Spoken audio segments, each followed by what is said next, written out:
Tu te rappelles la dernière fois que je t'ai parlé du portefeuille public? C'était il y a 3 mois. Et depuis, il est passé de 88 000 à 105 533 euros.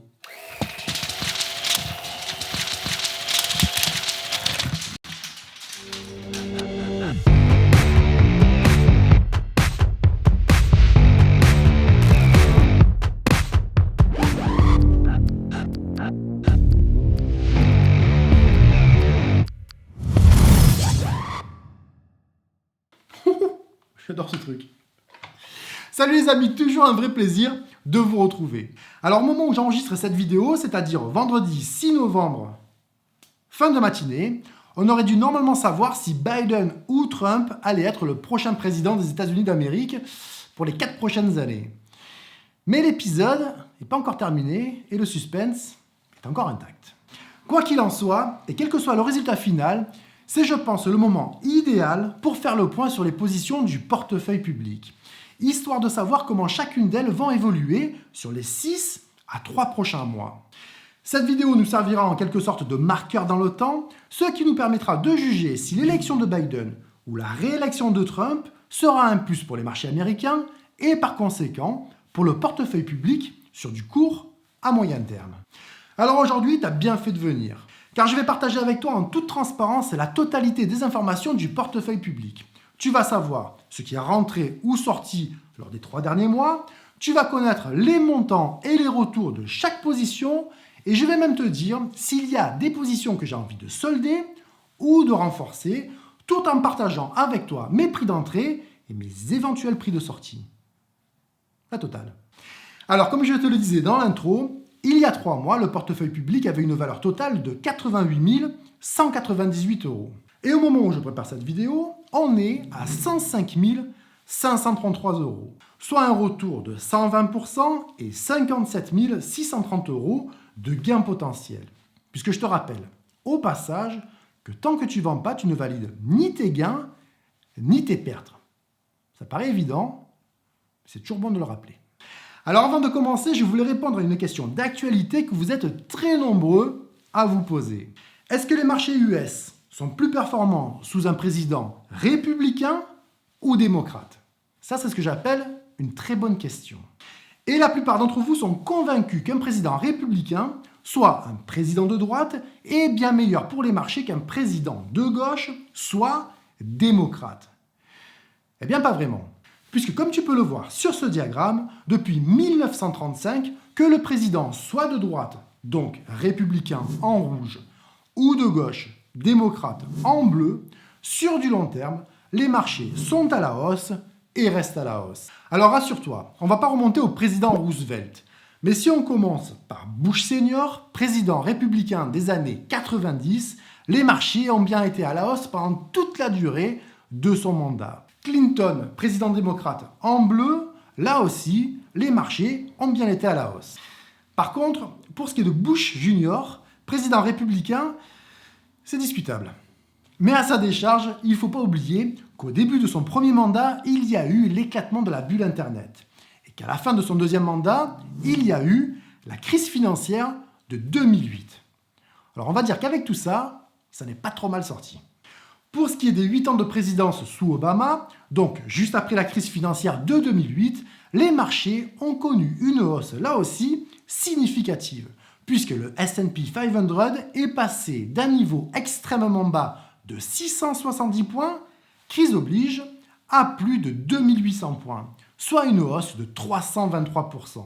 Et concernant le bien-aimé 45e président des États-Unis d'Amérique, Donald Trump, là aussi, comme tu peux le voir, les marchés ont été à la hausse. Et ça malgré la crise sanitaire qu'on a traversée et qu'on continue de traverser pendant la dernière année de son mandat. Alors, la conclusion que tu peux en tirer, c'est que tu n'as pas vraiment de souci à te faire pour tes économies, que le prochain président des États-Unis soit démocrate ou républicain. Comme on vient de le voir, ça n'a pas de réelle incidence sur les marchés depuis plus de 90 ans. La seule certitude que tu as, et que je te répète régulièrement sur la chaîne, c'est que sur du long terme, les marchés ne font que monter. On en a la preuve en images, ce qui devrait faire taire tous ceux qui pensent encore que les investissements boursiers ont toutes les chances de te faire perdre ta chemise. À condition, bien sûr, d'investir dans de bonnes entreprises, d'avoir une stratégie sur du long terme et de surtout, pas oublier d'éclater le like. C'est super important pour la chaîne. Alors le portefeuille public compte actuellement 7 positions. Je vais commencer par la plus petite de toutes pour finir par la plus importante. Et la première, la numéro 1, est Amazon. Avec une seule et toute petite action. Je pouvais difficilement faire plus petit. Une nouvelle entrée dans le portefeuille qui me donne pour l'instant un gain de 193 €. Une valeur totale de la position de 2847 € et un prix unitaire de 3100 $. J'ai ouvert cette position lors de la dernière baisse, lorsque son cours est venu flirter avec la ligne du prix moyen des 100 jours, qui le plus souvent agit comme une zone de support. Alors, il se trouve que depuis le cours est remonté, mais je t'avouerai que j'avais espoir du contraire, puisque ma stratégie est de continuer à construire avec toi cette position dans le portefeuille public en profitant de chaque future baisse ou correction pour venir accumuler davantage d'actions à chaque zone support que son cours va rencontrer, qui devrait être, à mes yeux, 2800, 2600 et 2350 $. Et si on est vraiment très chanceux, le cours redescendra peut-être à sa zone support des 1900 $. Mais je t'avouerai que j'en doute un peu, puisque cela représenterait alors une baisse de 40% du cours. La deuxième position du portefeuille public est Disney, ticker DIS. Rien n'a vraiment changé dans celle-là depuis les 3 derniers mois, puisqu'elle compte toujours 50 actions à un prix de revient unitaire de 104 $, et la seule différence, ce sont les gains qu'elle me rapporte, puisqu'ils sont passés de 282 € à 773 €. Disney est une position que je compte bien conserver et que je voudrais là aussi renforcer lors des prochaines baisses ou corrections. 116 $ est pour moi une zone de support plutôt intéressante pour venir renforcer la position ou comme éventuel point d'entrée pour ceux qui ne sont pas encore positionnés sur cette valeur. Mais on peut toujours espérer de voir des cours beaucoup plus bas, surtout si la situation de la crise sanitaire se complique davantage aux États-Unis et que la panique s'empare de nouveau des investisseurs. Dans ce cas, la zone support des 90 $ serait un prix vraiment très intéressant pour commencer à se positionner sur Disney. Il faut savoir que cette value stock paye normalement à ses actionnaires un dividende d'environ 1,60 $ par action détenue, mais qui a été malheureusement suspendu dû à cette fameuse crise sanitaire. Cette décision est bien évidemment temporaire et Mickey devrait tôt ou tard de nouveau payer ce dividende dès que tout rentrera dans l'ordre. Croise les doigts. La troisième action du portefeuille public est Pfizer, ticker PFE. Une position de 200 actions dans ce géant pharmaceutique d'une valeur de 6 269 €, qui me donne aujourd'hui 8 € de gain. C'est-à-dire quasiment rien. Mais c'est toujours mieux que les 148 € de perte que j'avais sur cette position il y a 3 mois. Alors, je dois te dire que cette action ne va absolument nulle part. Comme tu peux le voir, son cours évolue depuis presque 6 ans dans un couloir compris entre 30 et environ 40 $. Et pour être très honnête avec toi, ce qui me fait conserver cette valeur, c'est tout simplement son dividende de 4% annuel et la bonne place qu'elle occupe dans la course au vaccin qui pourrait peut-être enfin libérer l'humanité des masques, des gels, sans te parler des différentes attestations de déplacement. Je suis sûr que tu vois de quoi je parle. Alors honnêtement, je pense à ce stade pouvoir investir ces 6 200 € dans des valeurs beaucoup plus intéressantes que Pfizer. Et ça ne me dérangerait absolument pas de solder cette position si son cours venait à repasser au-dessus de la barre des 40 $. Ce qui, je pense, serait un bon prix de sortie qui me permettrait de récupérer mon capital tout en validant au passage environ 1 000 € de gains. L'action suivante est American Express, qui me donne un retour de 3,45% avec un gain de 249 €. Une position d'une valeur totale de 7 471 € qui a évolué lors des 3 derniers mois, puisque j'ai renforcé cette position avec 20 actions supplémentaires, ce qui a fait passer son nombre total de 70 à 90 actions. American Express est pour moi une valeur sûre dans le secteur des moyens de paiement, avec une valorisation bien plus inférieure que ses principaux concurrents. Son forward PE de 14 la rend bien plus attractive que les 31 de Visa et les 33 de Mastercard. Mais ce n'est pas son seul et unique avantage, puisque son dividende de presque 2% est bien plus intéressant que les 0,6% de Visa et les insignifiants 0,5% de Mastercard. Amex est une position que je compte bien continuer à construire au fil du temps, voire même à faire doubler, puisque je serai prêt à rajouter 7 ou 10 000 euros supplémentaires dans cette action si son cours venait à repasser de nouveau sous la barre des 80 $. La 5e position du portefeuille public est la première de la liste à dépasser la barre des 10 000 euros. 120 actions de JP Morgan Chase qui est tout simplement la plus grosse et probablement la meilleure banque des États-Unis. 424 euros de gain pour cette position avec un prix unitaire de 95 $. Cette position a vu son nombre d'actions doubler lors des 3 derniers mois puisque je les ai fait passer de 60 à 120. J'ai d'ailleurs bien l'intention de faire de JP Morgan Chase le pilier des value stocks du portefeuille en accumulant les actions régulièrement et sans compter. Faire grossir cette position au-delà de la barre des 50 000 euros est un projet largement réalisable pour le portefeuille public. J'aime JP Morgan sous la barre des 100 $ et je l'aime encore plus à moins de 90. Le deuxième point fort de cette valeur, c'est sans aucun doute son dividende qui est à plus de 3,5%. Un retour bien supérieur à n'importe quel compte épargne. La preuve, une fois de plus, qu'aujourd'hui, il vaut mieux mettre ton argent sur une banque plutôt que dans une banque. Je ne suis pas sûr que tout le monde va la comprendre celle-là. Mettre ton argent sur une banque plutôt que dans une banque. T'as compris ?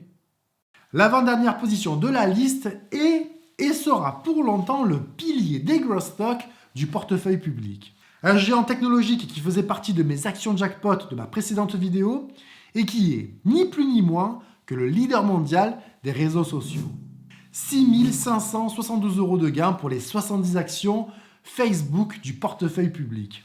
Une position d'une valeur de 17 435 euros au moment où je prépare cette vidéo, mais qui pour moi a toutes les chances de doubler ou de tripler sur les 5 à 10 prochaines années. Et je n'ai absolument aucune intention de venir solder ou trimer cette position. Bien au contraire, je compte plutôt continuer à la consolider en profitant de chaque future correction ou baisse passagère pour accumuler un maximum d'actions. Ce que j'ai d'ailleurs fait au cours des 3 derniers mois, puisque la position est passée de 60 à 70 actions.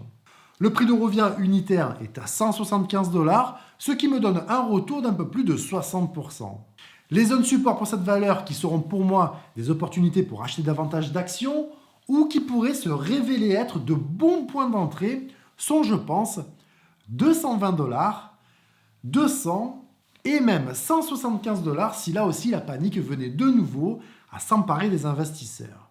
Facebook est une bonne affaire à moins de 300 $ pour tous ceux qui ont une vision sur 5 à 10 ans et un véritable hold-up à moins de 200 $ pour cette entreprise qui a un des meilleurs business models du monde et un bilan financier irréprochable.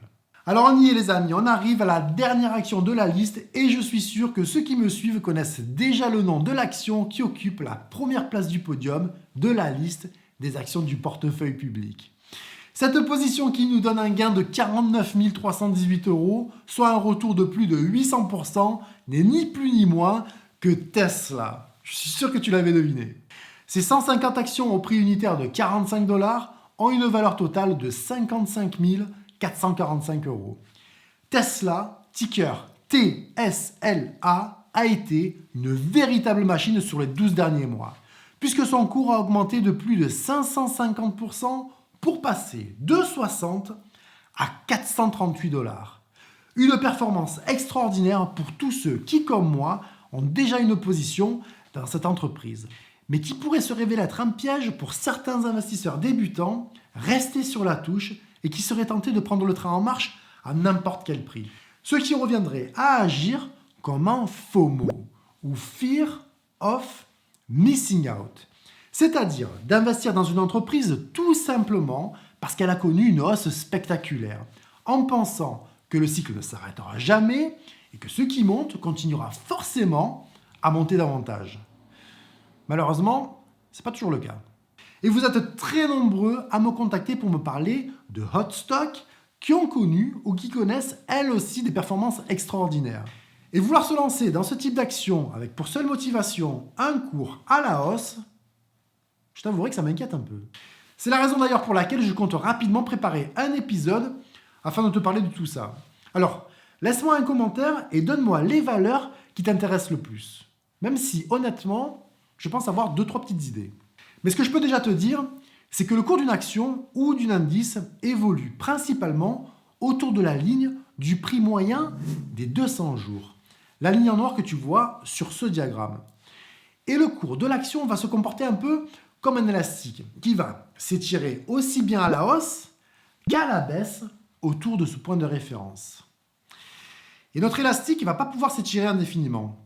Non, il va forcément finir par retrouver tôt ou tard sa forme initiale.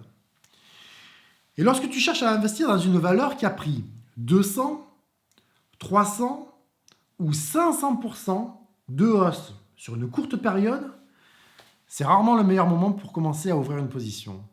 Non. Car tu as toutes les chances que ton élastique finisse soit par casser, soit par retrouver très rapidement sa forme initiale. C'est la raison pour laquelle je te conseille toujours d'essayer d'anticiper les tendances plutôt que de les suivre. Alors, maintenant qu'on a fait le point sur les 7 positions de la liste, tu pourrais me demander si je suis vraiment satisfait de l'ensemble du portefeuille public. Et je te répondrai que concernant la performance totale qui dépasse les 120%, pour un investissement initial de 47 000 €, c'est sûr que je ne vais pas m'en plaindre. Mais cette performance extraordinaire est due principalement à une seule valeur, qui est bien évidemment Tesla, qui représente à elle seule quasiment la moitié de la valeur totale du portefeuille. Et ça, c'est pas vraiment le meilleur exemple d'équilibre et de diversification. Mais ce portefeuille est en cours de construction et a justement pour but de te montrer comment des investissements boursiers évoluent avec le temps et comment profiter de chaque baisse ou correction pour venir faire grossir davantage chacune de tes positions au fil du temps. Afin que toi aussi, de ton côté, tu puisses mettre en place une stratégie d'investissement sur du long terme pour faire en sorte que ton argent durement gagné devienne un outil qui te permettra de multiplier tes économies par 5 ou 10, ce qui devrait te mettre, toi et ta famille, à l'abri pour de nombreuses années. Voilà les amis, c'est tout pour aujourd'hui. J'espère que tu as apprécié cette vidéo et qu'elle t'a apporté des connaissances que tu n'avais pas encore. Si c'est le cas, n'oublie surtout pas de liker. C'est un peu comme si tu laissais un tips, mais au final, ça ne te coûte rien. De partager. Ça, c'est une bonne action que tu fais pour un pote à toi qui croit encore que le livret A est la meilleure solution pour ses économies. Et de t'abonner, si ce n'est pas encore déjà fait, tout simplement parce que je te veux à bord avec moi. Toi et moi, on se retrouve très vite, très vite. En attendant, prends bien soin de toi.